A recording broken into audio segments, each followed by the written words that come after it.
Nous avons des atouts, une notoriété exceptionnelle, liée en particulier à notre vin, une réputation d'art de vivre, bien sûr, une très grande université, je n'allonge pas la liste, et puis nous avons des handicaps. On ne connaît pas suffisamment le tissu économique de Bordeaux. On ne sait pas, par exemple, que Bordeaux est un pôle aéronautique et spatial de première importance. On va écrire au Premier ministre pour lui dire, voilà, pour l'instant, les difficultés qui sont les nôtres. La région récupère les transports, mais sur un coût de 312 millions, elle ne reprend des départements que 284 millions, qui payent les 30 millions de différence. Il y a des choses matérielles à régler. Les universités adultes de demain, celles qui, encore une fois, se battront au niveau international, doivent faire elles-mêmes de la relation à l'entreprise un axe stratégique.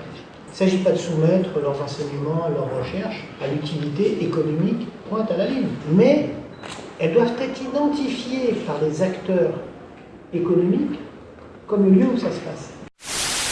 On continuera, d'après nos projections, à créer plus de 1000 emplois par an, à la fois parce que nous avons l'aéronautique dont je viens de parler, l'électronique bien entendu, mais aussi parce que nous sommes, en matière commerciale, nous avons le plus grand pôle commercial de l'ancienne région Aquitaine. Je ne connais pas pour la nouvelle, mais il en est peut-être de même pour la nouvelle région.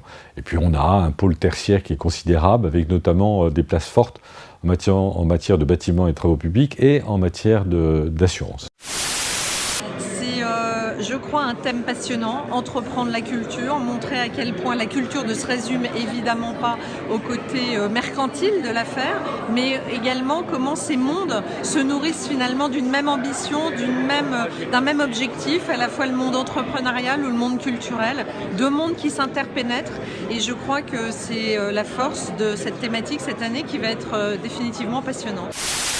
Nous avons travaillé pendant 1 an avec tous les professionnels qui travaillent sur la question de l'immobilier, de la production immobilière, la Fédération des promoteurs immobiliers, la Fédération française du bâtiment, l'Ordre des architectes, avec qui nous avons réfléchi ensemble, et je les en remercie, à savoir comment re-questionner la chaîne de production qui permet d'arriver à la constitution du prix du logement et à la constitution du produit.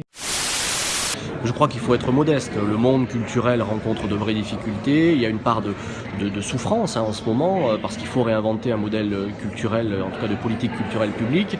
Donc il faut le dire modestement. Mais oui, effectivement, pour Bordeaux, c'est un temps fort que de voir autant d'hommes politiques, d'artistes, de chefs d'entreprise nationaux, européens, internationaux venir à Bordeaux pour présenter leurs idées.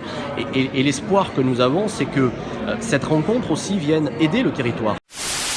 Participer à créer l'homogénéité entre les 3 régions qui, rassemblées, font aujourd'hui cette grande région.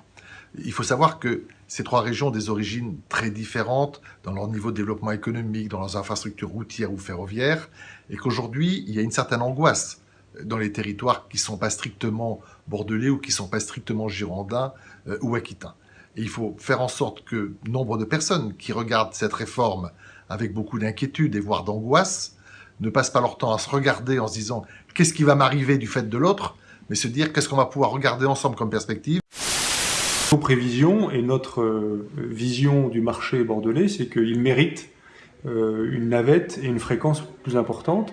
Et de ce point de vue-là, on épouse la vision de la région Aquitaine et de Bordeaux Métropole qui réclame 19 allers-retours par jour. Pour que le service TGV soit complètement pertinent, il faut offrir une fréquence horaire à toutes les heures de la journée, plus aux heures de pointe, une fréquence à la demi-heure.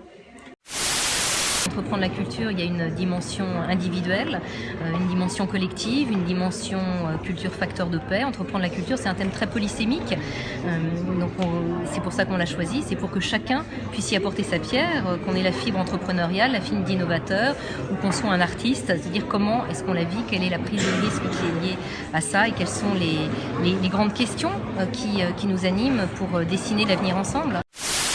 La coopérative aujourd'hui Cave de Rosan, puisque c'est son nouveau nom, donc on couvre un peu plus de 3500 hectares de vignes, donc potentiellement jusqu'à 195 000 hectares de production sur des vins d'appellation d'origine contrôlée.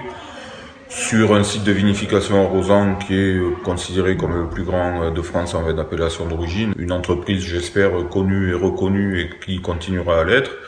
Et surtout, au niveau de tout ça, qui continuera à être performante. Le challenge est bien sûr de pérenniser cette situation-là.